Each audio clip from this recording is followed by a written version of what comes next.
Good evening, class.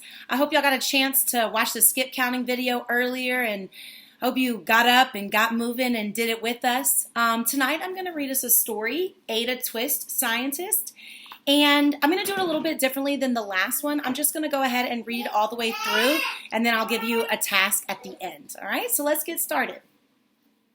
Ada Twist, Scientist by Andrea Beatty, illustrated by David Roberts.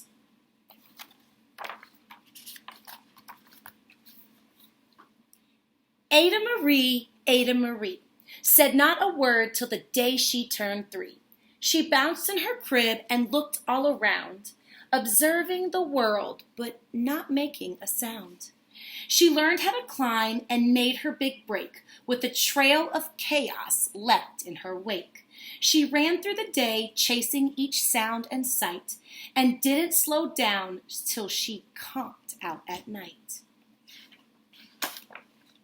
Her parents were frazzled, but tried not to freak, as Ada grew bigger and still did not speak.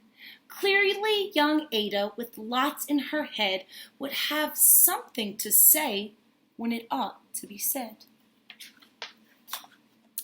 That's just what happened when Ada turned 3.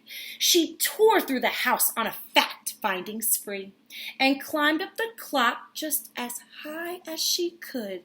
Her parents yelled, "Stop!" as all good parents would. Ada's chin quivered, but she did not cry. She took a deep breath and she simply asked, "Why?" Why does it tick and why does it talk? Why don't we call it a granddaughter clock? Why are there pointing things stuck to a rose? Why are there hairs up inside of your nose? She started with why, and then what, how, and when. By bedtime, she came back to why once again. She drifted to sleep as her dazed parents smiled at the curious thoughts of their curious child, who wanted to know what the world was about. They kissed her and whispered, "You'll figure it out." Her parents kept up with their high-flying kid, whose questions and chaos both grew as she did. Even Miss Greer found her hands were quite full when young Ada's chaos wreaked havoc at school. But this much was clear about Miss Ada Twist. She had all the traits of a great scientist. Ada was busy that first day of spring testing the sounds that make mockingbirds sing when a horrible stench whacked her right in the nose, a pungent aroma that curled up her toes. "Zowie," said Ada, which got her to thinking, what is the source of that terrible stinking? How does a nose know there's something to smell? And does it still stink if there's no nose to tell? She rattled off questions and tapped on her chin. She'd start at the start where she ought to begin. A mystery, a riddle, a puzzle, a quest. This was the moment that Ada loved best. Ada did research to learn all she could of smelling and smells, both the stinky and good. One hypothesis Ada thought could be true. The terrible stink came from Dad's cabbage stew. She tested and tested, but soon Ada knew it was time to come up with hypothesis 2. Then, zowie!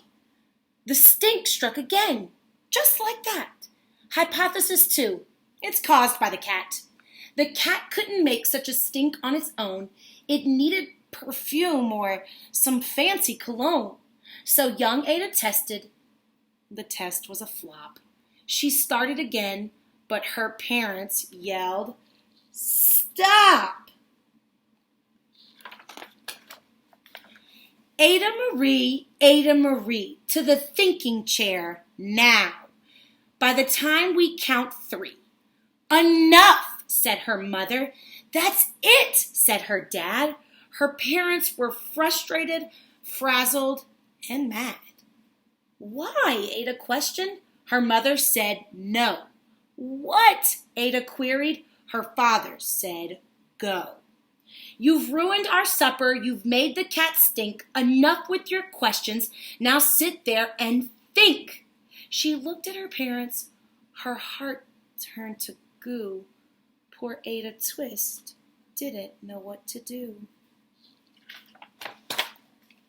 She sat all alone by herself in the hall, and Ada once more could say nothing at all.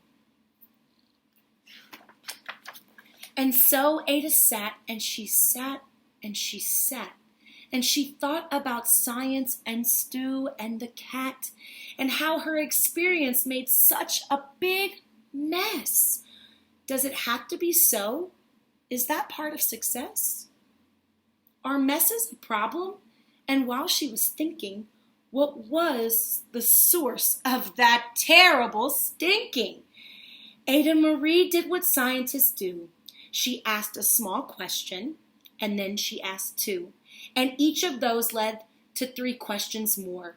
And some of those questions resulted in 4. As Ada got thinking, she really dug in. She scribbled her questions and tapped on her chin. She started at why, and then what, how, and when. At the end of the hall, she reached why once again. Her parents calmed down and they came back to talk. They looked at the hallway and just had to gawk. No patch of bare paint could be seen on the wall. The thinking chair now was the great thinking hall. They watched their young daughter and sighed as they did. What would they do with this curious kid who wanted to know what the world was about? They smiled and whispered, "We'll figure it out." And that's what they did, because that's what you do when your kid has a passion and heart that is true. They remade their world. Now they're all in the act of helping young Ada sort fiction from fact. She asked lots of questions. How could she resist? It's all in the heart of a young scientist. And as for that smell, what can Ada Twist do but learn all she can with her friends in grade 2?